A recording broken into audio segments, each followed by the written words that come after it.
Hello and welcome to Tongamat channel. Thought I had the lighting sorted out, but when I switched from photo to video, all of a sudden this glorious sky came into great relief and I was cast into the shadow where I belong. So that worked out well. I think there's a little patch of light in front of me I can use to show this, the topic of the video. My new old buck strider with the Don J. Comet blade etching by fabulous coincidence. And my thoughts so far on the knife, and I have a task.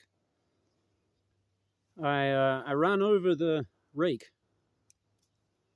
This is the rake handle. I would imagine that an attempt to use this rake with the sliding in the hand technique could result in some extraordinarily unpleasant fiberglass splinters. So that is junk. But I do have handles kicking around, from time to time. I'm at the hardware store, I just grab a handle. So this is pine, I think. But, it's probably just fine for a garden rake, nice and lightweight. Doesn't have to be too robust for this kind of rake because you're never generally using that much pressure on it. And so the fitment is different. Now I've cast away the original, but this doesn't quite go in there. And of course, there are many ways to skin a cat. I think a fairly classic approach at this point would be a rasp or a file. But I always like to use a knife, as and when possible. I'm interested in the person as an extension of the body of the knife. I am now a knife, looking for a thing to cut. In fact, I'm usually about 5 knives. That's about the sweet spot for carrying on my person. I might be down to 3 or 4 these last days. Maybe depend on the environment, the climate, tasks to hand, and one's day to day, and that kind of thing. So I spent a lot of time sharpening this morning. I basically dedicated my morning to hand regrinding this knife, and now has consequently, at least on this side, an expression of what's basically I'm gonna call this my favorite grind. It's the flattened and convexed hollow grind. See, what grinds do you have? Hollow, flat, or convex? What kinds of bevels, I should say. Well, this is all 3 in 1. See that? Beautiful. On this side a lot more than on that side, because the knife itself, the blade itself, well, whether the blade or the knife, I would imagine that it's warpage during heat treatment, pretty typical.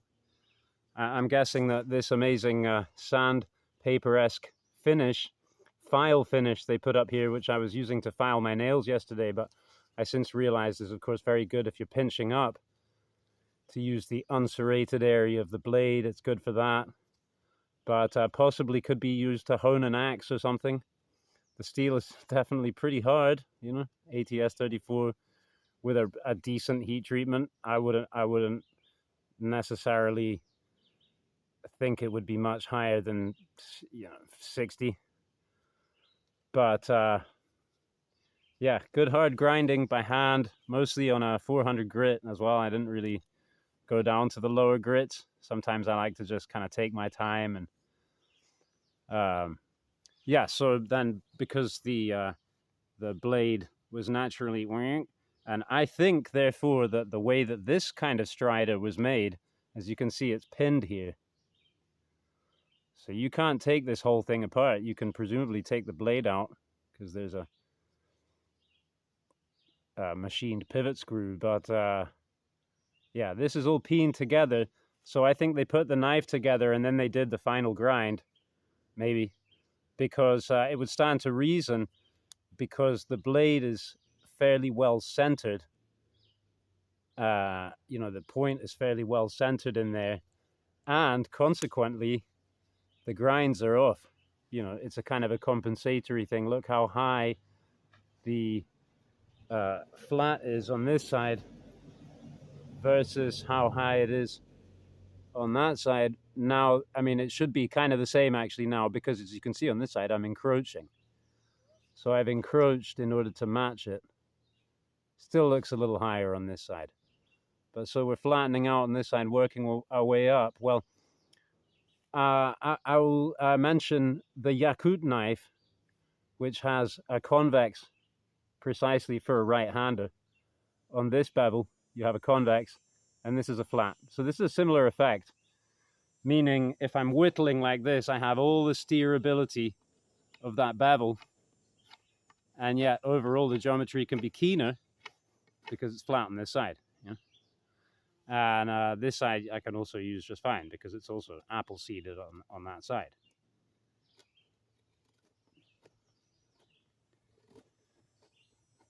So yeah, it's not the keenest cutter, but I like it's a fat. This is basically like a Sabervex grind now with hollows in it. Kind of like a Sabervex that's easier to sharpen, basically.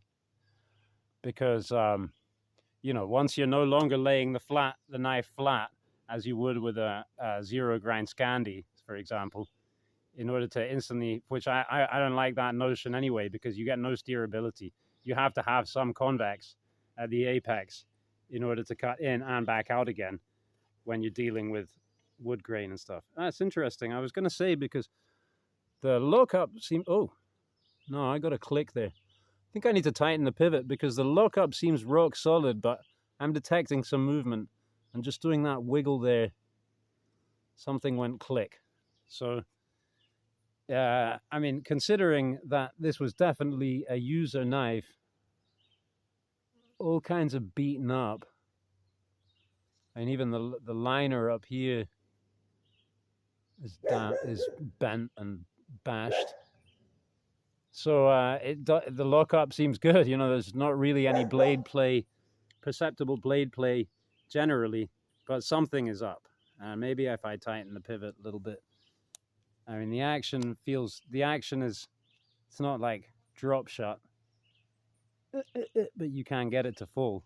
So maybe if I tighten, that'll be a problem. But yeah, the fact that, I suppose, from what I gather, as opposed to your usual Strider, I think it's like a titanium frame lock. And I don't think he puts a lock bar insert or carbide on the face of the lock bar, meaning that, that system has a definite lifespan. Cycling the knife open and closed and using it and so forth, that titanium is going to compress, and eventually you got some kind of problem. Send it to me. I got a carbonizer. So, yeah, this being a frame lock has all kinds of mod potential. I could maybe drill the pins out and maybe get some hardware that could go in there as well. And I could switch out the scales. I can do all kinds of things. Anyway, let's see how I'm going with this rake thing. I'm talking too much. It's going well, but I haven't whittled all the way around. So now, using my natural inclination of starting my cut down at the heel, let me speak about this for a second. Because I noticed when I started sharpening this, and I didn't really sharpen the serrations at all. Except this, which is not really the tooth part, okay? And so now this massive choil that never made sense to me, especially in the context of this, makes a lot of sense now.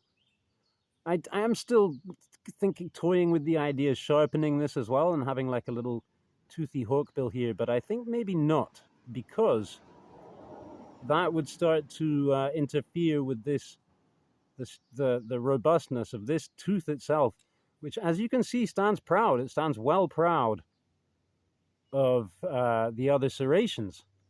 And so when I started sharpening, I started kind of going in and, as it were, sharpening that out. But there was so much of it that I didn't really change the profile very much, but I got it wickedly keen, this little tooth here. And it's a whole little blade unto itself. For my pedicure, for example, it's like a little chisel there. Yeah, forget about this stuff, which is still a bit dull, really. I kind of passed over it on this side, and then I got in there. I kind of strop honed at one point on the Tormac and stuff. So it's had a touch up in the serrations, but yeah, they're pretty dull. But because I'm starting my cut down here as I usually would, I'm getting an interesting effect, which I have reasoned thinking in the past about serrated knives, which towards which I've generally had an aversion, which Blade Basics channels really made me question my innate disinclination towards serrations, because he raises some very good points about the positives and the benefits of serrations. So when you're carving something like this, it can often tend to chip out. This, soft pine, it's got varnish on it as well. It's been sat around for years. It's crispy, One way to mitigate that tendency to break out is to have a nice fat convex bevel. That helps. But it will still happen. Now, if you're using serrations, you don't really get the same effect because you're constantly ripping across all of the grains, across all the grain, rather than lifting a particular section of it. You know what I mean? So this is actually, I was thinking about whether I should grind all these serrations out, put VEF serrations maybe, for really aggressive cutting, or who knows what. But just as is, this is pretty cool because it doesn't cut very aggressively, but it lets me get that. It's more like a rasp, It's more like a rasp or a file. You can use it for this kind of rasping effect.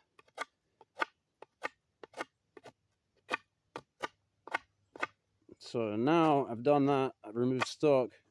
Now I can clean this up with the nice convex sharp bit. Oh, yeah, buttery. It's thick, so it doesn't just cleave through low effort. It takes a little push, but it's just it's very steerable, very predictable cutting, leaving a very smooth cut.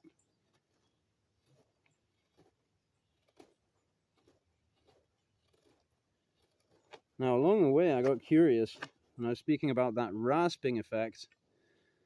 Can I file on this with the file? Does it make a difference?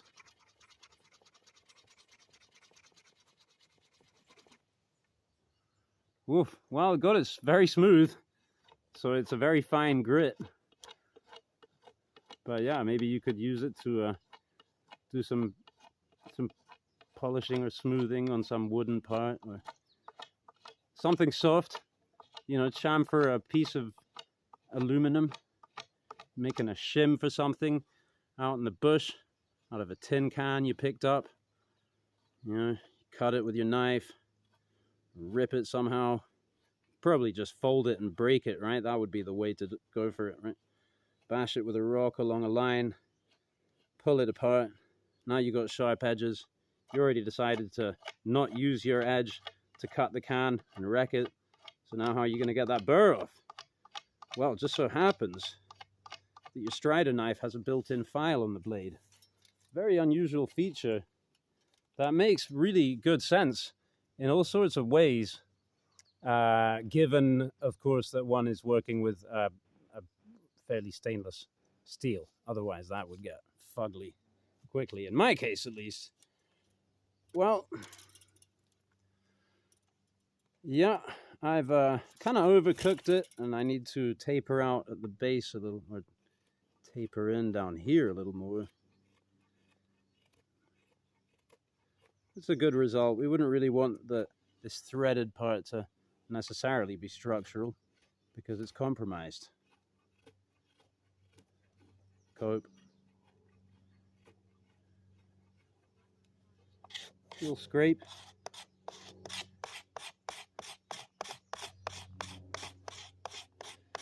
Two different schools of thoughts on scraping, I guess.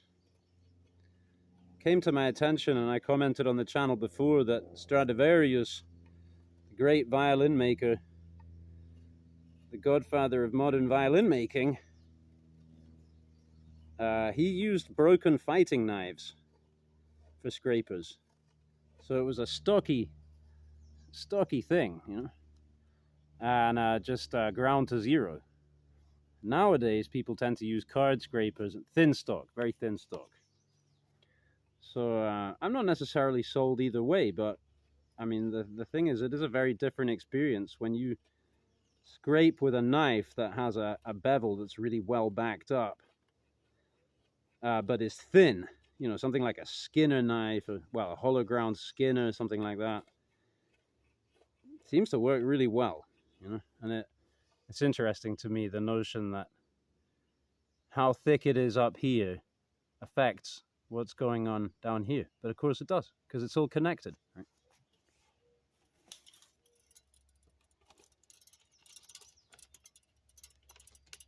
Oh, now that is good. That's a good, okay. See whether I can rake with this without even bolting it on. That'll be a good test of my friction fitness. Friction fitness. I coined a new phrase. That's the hardware. Little wing nut there. Okay, now I can rake my whitlands into the flower bed as mulch.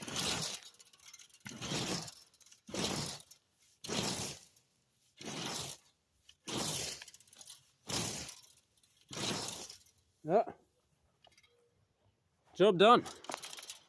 I will, of course, install the hardware for form's sake.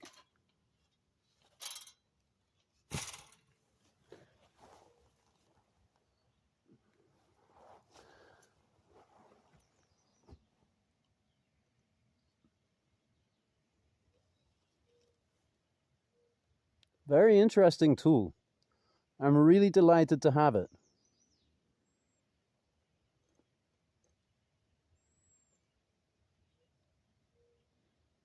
Thank you to Patrick Gerst for giving me the heads up on the availability of this knife. Thanks for watching. Bye.